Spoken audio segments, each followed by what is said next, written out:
Vamos falar sobre o medicamento do ano, né? O medicamento mais falado do ano, que é o Mounjaro. Gente, uma coisa que eu preciso que vocês tenham bastante atenção é no uso indiscriminado da medicação. Por quê? A medicação ela foi feita especificamente para controle de pessoas com diabetes ou resistência à insulina, tá?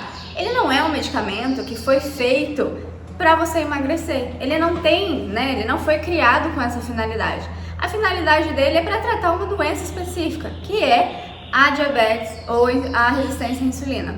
Claro que a gente já está vendo o uso indiscriminado desse medicamento, porém precisa-se ter alguns cuidados em relação à alimentação com o uso desse medicamento, independente se você está tomando realmente porque tem uma diabetes ou uma resistência à insulina, ou se você está tomando pensando aí, visando emagrecimento, tá? Por quê?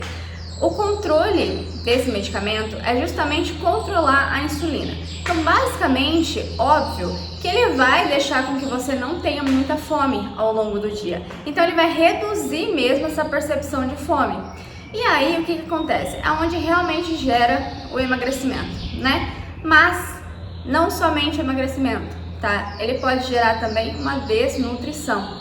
Então, vocês podem perceber que muitas pessoas que já utilizaram esse medicamento sem o acompanhamento de um nutricionista ou pelo uso somente para o fim estético de emagrecimento, depois que para o uso ele tem um efeito rebote e acaba ganhando muito mais peso do que ele perdeu durante o medicamento.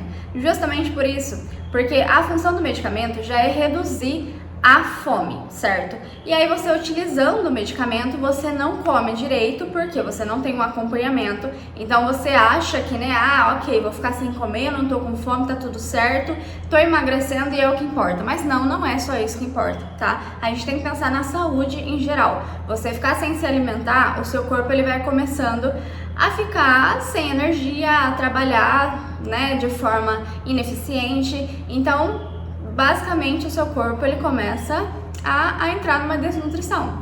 Então, é uma atenção que a gente precisa ter justamente para que isso não ocorra. E também porque quanto mais você fica sem se alimentar, mais você pode ter esse rebote do medicamento quando você parar de consumir o medicamento. Então, são algumas coisas que você precisa ter atenção. E claro, com toda a certeza do mundo, eu não indico que você faça o uso do medicamento somente para o fim estético, mas que você faça o uso por indicação médica, caso você realmente precise para controlar uma resistência à insulina ou uma diabetes, por exemplo. Mas também ter um acompanhamento de um nutricionista, independente das duas situações, para que ele consiga ajustar a sua alimentação, porque é necessário sim você comer de forma correta, né, com a utilização do medicamento, assim como, né, porque você tem ali os riscos de ter alguns efeitos colaterais por conta do medicamento, que não é o que a gente realmente deseja. Então, muito cuidado, é só isso que eu peço a vocês, muito cuidado com a utilização dos remédios por conta, né, sem ser por indicação médica.